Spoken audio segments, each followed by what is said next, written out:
మీరు చనిపోయిన తర్వాత ఏమవుతుందో తెలుసా?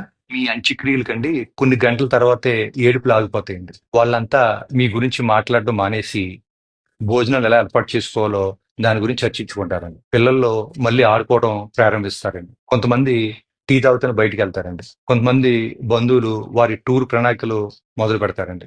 ఇంకొంతమంది భోజనాల్లో ఉప్పు ఎక్కువైందో, తక్కువైందో అని చెప్పి దాని గురించి చర్చిస్తారండి. ఏదో ఒక బంధువండి పెట్టిన ఖర్చుపై అసంతృప్తిగా ఉంటాడండి. మెల్లగా జనాలందరూ వెళ్ళిపోతారండి. కొన్ని రోజుల తర్వాత ఏమవుద్దంటేనండి, మీ ఫోన్‌కి ఎక్కడా అని చెప్పేసి మెసేజెస్ వస్తాయండి. మీ ఆఫీస్‌లో మీ ప్లేస్‌లో పనిచేయుటకు వేరే కొత్త వ్యక్తిని నియమించుకుంటారండి. మీ ఫేస్‌బుక్ ఫ్రెండ్స్ మీరు పెట్టిన చివరి పోస్ట్‌ని ఒకసారి మళ్ళీ చూస్తారండి. మీ పిల్లలు సెలవులు ముగించుకుని వాళ్ళ జీవితాల గురించి ఆలోచించడం మొదలుపెడతారండి. మీ జీవిత భాగస్వామి తమ శేష జీవితం ఎలా గడపాలని చెప్పి ఇంకా ఆలోచిస్తారండి. పండగలు, సినిమాలు, క్రికెట్ మ్యాచ్‌లు అన్నీ ఎప్పటిలాగా వచ్చి వెళ్ళిపోతా ఉంటాయండి. పువ్వులు మళ్ళీ వికసిస్తాయండి. కాలాలు మారుతా ఉంటాయండి. జీవితం మెల్లగా పాత రొటీన్‌లోకి వెళ్ళిపోతుందండి. ఈ ప్రపంచం మిమ్మల్ని ఆశ్చర్యకరమైన వేగంతో మర్చిపోద్దండి. ఒక సంవత్సరం తర్వాత ఎవరో ఒకరు మీరు లేని ఆనవాల్ని ఒక ఫోటోలో చూసి క్షణకాలం ఆగిపోతారండి. కొన్నేళ్ల తర్వాత మీకు బాగా దగ్గర ఉన్న వాళ్ళు కూడా మిమ్మల్ని తక్కువగా గుర్తుపెట్టుకుంటారండి. ఆఖరికి మీ పేరు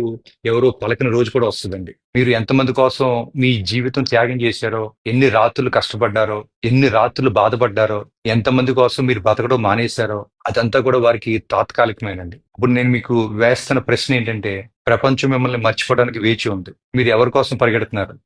మీరు ఎవరి కోసం ఆందోళన చెందుతున్నారు? మీ జీవితం మీది.